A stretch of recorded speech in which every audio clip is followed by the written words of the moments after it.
Dites cheese maintenant, cheese comme fromage. C'est bon le fromage, hein, Christelle Balestrero. Bon pour vos dents, ouais. Bien manger pour avoir un beau sourire, telle est la devise de Christelle ce matin, car la santé de nos dents passe aussi par notre assiette, n'est-ce pas madame? Absolument. Et petit rappel, avant de commencer cette chronique, avoir de belles dents, avoir un beau sourire, c'est pas uniquement une question d'esthétique. Rappelons que la santé de nos dents a un impact direct sur notre santé générale. Il est maintenant établi qu'une mauvaise santé buccale, ça augmente les risques de nombreuses maladies. On parle de maladies cardiovasculaires, infarctus, AVC, les risques de diabète, absolument. Il faut savoir que quand vous avez une mauvaise hygiène dentaire, quand vous avez de mauvaises dents, vous pouvez développer ces maladies cardiovasculaires et aussi des anévrismes de l'aorte abdominale. C'est très sérieux.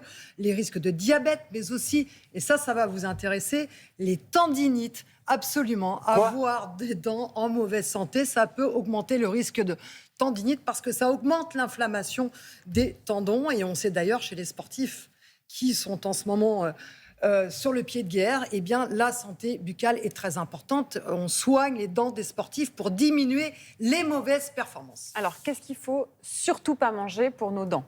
Qu'est-ce qu'il ne faut surtout pas manger? Allez, le soda, ça va Le repartir. soda. Et voilà. Et pourquoi? Il y a trop de sucre? Trop de sucre? Eh bien non. Le gaz carbonique?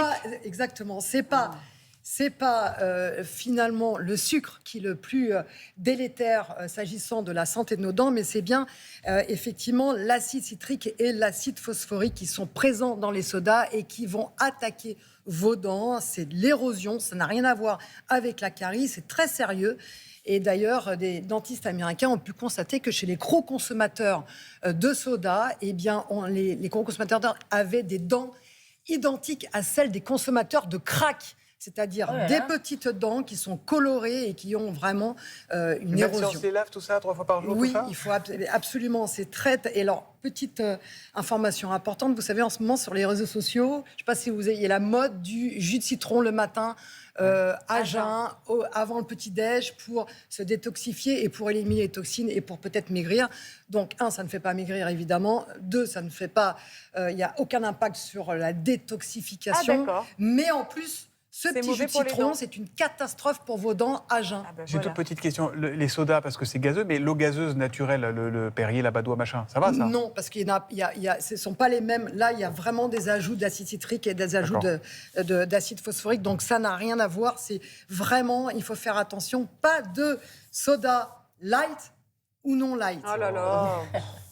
Vas-y, pose la question suivante. Bon, alors du coup, les caries, pas de bonbons non plus. Pas de bonbons. Non, mais vous là, voulez vous allez me dire, qu'on oui, soit les déprimés, bonbons, en quels fait. sont les aliments les plus délétères pour nos dents? Les bonbons, les caramels? Eh bien non, encore une fois, je vais vous dire non, absolument pas. On pense que on va supprimer les bonbons, les caramels qui collent à nos dents parce que ça génère des caries. Mais en fait, non, il y a bien pire. Et c'est quoi le pire?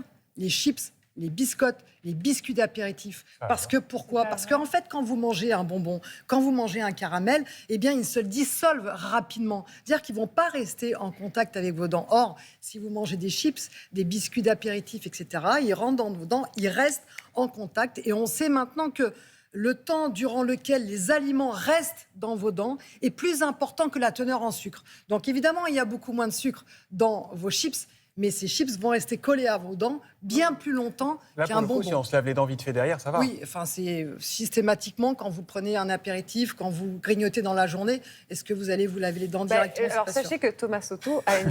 je vous le dis, c'est un secret entre vous et moi. Bien. Il a une brosse à dents qui est avec lui dans une petite trousse et il se lave les dents plusieurs fois par jour. On s'est rencontrés plusieurs fois avec notre brosse à dents dans les couloirs. Juste, qu'est-ce qu'on peut manger alors finalement? Alors, qu'est-ce qui reste? le fromage, c'est vraiment un aliment qui est très intéressant, le fromage, parce que pourquoi? Il a un effet anti-carie, puisque les ingrédients qui sont contenus dans le fromage, ça va lutter contre l'effet néfaste du glucide. Donc, si vous mangez un peu sucré, vous n'avez pas de brosse à dents, eh bien, mangez un morceau de fromage, ça va tamponner un peu les effets des produits sucrés. Et puis, il y a aussi des protéines et du calcium. Vous pouvez prendre du cacao. Nous sommes au petit déjeuner.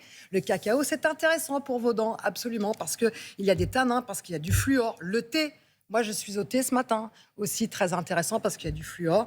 Et puis, l'eau, buvez de l'eau. Pourquoi? Parce que c'est bon l'eau. Puis parce qu'en fait, ça favorise la fabrication de la salive. Or, très, très important, la salive pour nos dents. Très bien. Merci beaucoup, Christelle Balestrero.